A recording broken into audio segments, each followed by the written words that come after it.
नमस्कार। आप सभी धर्म प्रेमी बंधुओं का आपके अपने चैनल मोडेश्वरी कृपा में स्वागत है। मित्रों, ये उच्चिष्ठ चांडालिनी कौन है या मातंगी उच्चिष्ठ मातंगी कौन है, इस प्रकार का मुझसे मैसेंजर पे प्रश्न पूछा गया है, तो मैं वीडियो बना रहा हूँ। आप सभी इसे ध्यानपूर्वक देखिएगा और सुनिएगा। देवी मातंगी की जो स्तुवन दिया गया है, मातंगी स्तोत्र दिया गया है, उसमें बताया गया है शंकर धर्म पत्नी मातंगिनी, तो इससे स्पष्ट होता है पार्वती ही मातंगी है। 10 महाविद्या में देवी मातंगी को महाकाली की ही शक्ति कहा गया है, यानी कि पार्वती के जो 10 रूप हैं महाकाली आदि, उसमें नवमी विद्या जो आती हैं मातंगी आती है। मातंगी नवमी विद्या महोरात्रि अधिष्ठात्री हैं, तो ये पार्वती के ही रूप हैं या देवी महाकाली का स्वरूप है। तो इन्हें उच्चिष्ठ चांडालिनी क्यों कहा गया?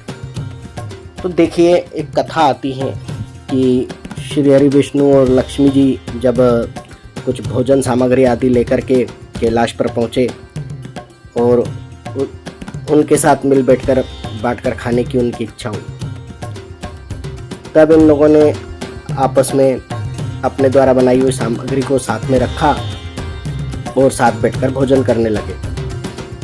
तब भोजन करते समय वैसे तो शांत रहकर भोजन करने का विधान है, परंतु योगवश अथवा संयोगवश स्त्री स्वभाव के चलते देवी पार्वती कुछ बोलने को हुई और उनके मुख से और नीचे को गिरने को हुआ।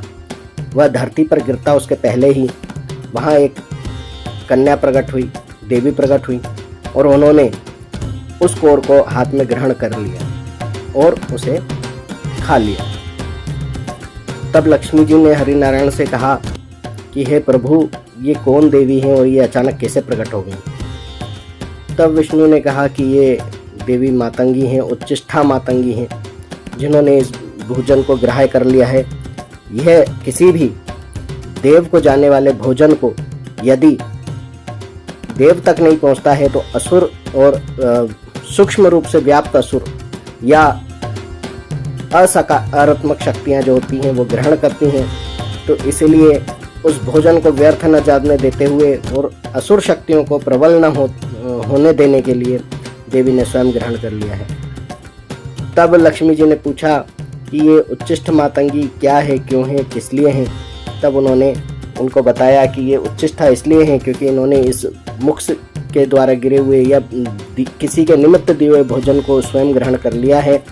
यह झूठा भोजन कहलाता है और उसको ग्रहण करने के कारण यह उच्चिष्ठ है। चंडालिनी इसलिए है क्योंकि इनका निवास शमशान आदि स्थानों पर भी व्याप्त है। इस प्रकार उच्चिष्ठ मातंगी की बात हुई। यहाँ स्पष्ट होता है कि देवी पार्वती के समक्ष ही वो एक अवतार और हुआ है जिसको उच्चिष्ठ मातंगी कहा गया था। तो देखिए, ऐसा कैसे हुआ कि यदि वे पार्वती का ही रूप थी और स्वयं मातंगी हैं पार्वती, तो फिर ये अलग से एक अवतार उच्चिष्ठ मातंगी किसका है? क्या ये दोनों अलग हैं या एक ही शक्ति हैं? और एक ही शक्ति हैं तो ये किस प्रकार संभव हुआ?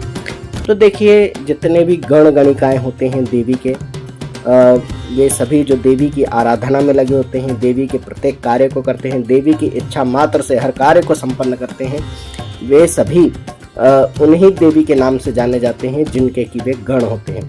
देखिए, आप सभी को जैसे कि मैं हर वीडियो में बताता रहता हूँ और बार बार इस चीज़ को कहता हूँ कि जगत जननी माँ दुर्गा, चाहे उन्हें हम महालक्ष्मी कहें, महादुर्गा कहें, उनसे ही तीनों देवी और 3 देव उत्पन्न हुए हैं। तो जितनी भी शक्तियाँ उत्पन्न होती हैं, प्रकट होती हैं, वे सभी उन्हीं से उत्पन्न होती हैं और उन्हीं में समाहित होती हैं। तो यहाँ यह प्रसंग मैंने इसलिए आपको बताया था कि किस प्रकार उच्चिष्ठ मातंगी का जन्म हुआ। तो देवी मातंगी अवतार जब धारण किया था पार्वती ने, देवी मातंगी अवतार जब धारण किया, तब उनके आसपास उनकी सेवा आराधना में जितनी भी तत्पर गण गणिकाएँ थीं, वे सभी उनकी सेवा में तत्पर रहते हैं। और जब वे पुनः कैलाश पर आगमन हुआ उनका, तब वे सभी उनके हर जितने भी अवतार, जितने भी स्वरूप, जितनी भी महाविद्याओं के रूप में प्रकट हुई देवी, जितनी भी उप महाविद्याओं के रूप में प्रकट हुई देवी, उन सभी के गण गणिका शक्तियाँ आदि सभी कैलाश पर निवास करने लगे, देवी के साथ रहने लगे।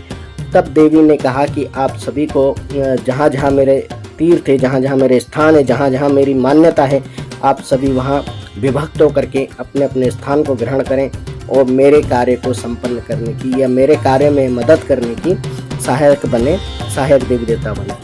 देखिए, मातंगी देवी की सहायक शक्तियाँ बताई गई हैं। उच्चिष्ट चंडालिनी, कर्ण मातंगी, वश्य मातंगी, चंड मातंगी और सध्या मातंगी, सुमुखी मातंगी, इस प्रकार से इनकी शक्तियाँ बताई गई हैं, सहायक शक्तियाँ हैं। ये सभी सहायक देवियाँ हैं और इनकी आराधना लोग अलग अलग करते हैं तंत्र में। और इन्हीं को मातंगी इसलिए हम कहते हैं क्योंकि उनके गण गणिकाएँ हैं, उनकी सेवा आराधना करके ही उनके परम पद को भी प्राप्त हुए हैं और उनके सभी कार्यों में सिद्धि सहायता देते हैं। तंत्र में आपने देखे होंगे कर्ण मातंगी, वार्ताली मातंगी जो कि वाक सिद्धि के लिए बोला गया है। मातंगी देवी की उच्चिष्ट मातंगी की साधना लोग करते हैं। तो देखिए, अलग अलग मातंगी की शक्तियों की आप सहायता करते हैं तो वे स्वयं भी आपकी बहुत अधिक परीक्षा लेती हैं और कभी आप पर प्रसन्न नहीं होते, क्योंकि वे जिसकी सेवा आराधना में लगे हैं, जिसकी सेवा आराधना के लिए वे आपको तत्पर करने के लिए लगे हैं, वे सभी शक्तियाँ चाहती हैं कि उनके स्वामी की सेवा हो, उनके स्वामी की आराधना हो। मैं यहाँ एक और उदाहरण दूंगा, जैसे हनुमान जी। हनुमान जी ये नहीं कहते हैं कि आप मुझे भगवान हनुमान कह के पूजा करो, वे कहते हैं राम भक्त कह के आप मुझे याद करो, स्मरण करो और मेरे पास अगर आओगे तो मैं आपको राम की भक्ति दूंगा कि आप प्रभु राम की सेवा में लगिए। तो बिल्कुल ठीक यहाँ वही चीज़ें होती हैं। सभी देवी देवताओं के जो गण गणिकाएँ होते हैं, वे जिनकी आराधना करते हैं, वे उनके साथ आपको तत्पर करते हैं।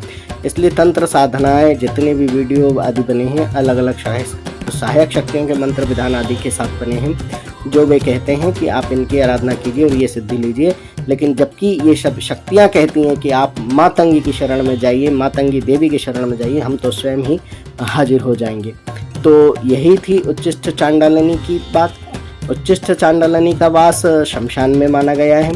वहाँ पर ये शमशान में मातंगी देवी के साथ विराजमान रहती हैं, मातंगी देवी के दिए कार्य को करती हैं, क्योंकि मातंगी देवी सात्विक और तामसिक दोनों सहायिका सेविकाओं को लेकर चलती हैं। दोनों ही तरह के पूजा विद्याओं के द्वारा अपने अपने गण गणिकाओं को उन प्रत्येक स्थानों पर विराजित रखती हैं जहाँ जिस प्रकार के भक्त होते हैं। यह सेवा वे सभी उनके गण और सहायक शक्तियाँ देवी मातंगी तक पहुँचा देते हैं और देवी मातंगी की कृपा उन सभी भक्तों को प्राप्त हो जाती है। इस प्रकार से देवी मातंगी की कृपा मिलती है। देवी मातंगी नवमी विद्या है, उन तक पहुंचने के लिए आपको शेष 8 महाविद्याओं की शरण तक पहुंचना होता है। मातंगी तक पहुंचने के लिए उन सभी शेष 8 महाविद्याओं की परीक्षाओं से आपको गुजरना होता है। उनके द्वारा दिए गए समस्त नियमों का आपको पालन करना होता है, जो कि एक गुरु के सानिध्य में ही हो सकता है। परंतु मैंने यह सब इसीलिए बता पाया क्योंकि चूँकि मातंगी देवी हमारी कुल देवी हैं और इनकी भक्ति और इनका प्रभाव जो कुछ भी है, पूर्व जन्मों में सब कुछ भोगने के पश्चात ही जितने भी मातंगी के कुल में जो जन्म लेते हैं या जिनकी कुल देवी मातंगी है, वे सभी किसी न किसी जन्म में यह सब दुख कष्ट या सभी परीक्षाओं को पास करने के उपरांत इस श्रेणी तक पहुँचते हैं कि वे सीधे ही मातंगी देवी को कुल देवी के रूप में पूजकर उनकी भक्ति प्राप्त कर सकते हैं। क्योंकि ये बहुत ही कठिन चीज़ होती है। 10 महाविद्याओं में बिना गुरु के आप उनकी साधना आराधना पूजन अर्चन कर सकें, ऐसा संभव नहीं हो पाता है। सामान्य नाम तो सभी लोग लेते हैं, परंतु 10 महाविद्याएं जिनकी कुल देवी होती हैं, वे किस क्रम पर कौन सी देवी विराजमान है, उस क्रम तक की वो साधना तपस्या करने के पश्चात उस कुल में जन्म लेते हैं जहाँ उनको वो कुल देवी के रूप में प्राप्त होती हैं। महाकाली प्रथम है, इसी प्रकार अंतिम जो है कमला देवी कही गई हैं। बाकी सभी का क्रम बीच में क्रमानुसार निश्चित है और उन सभी का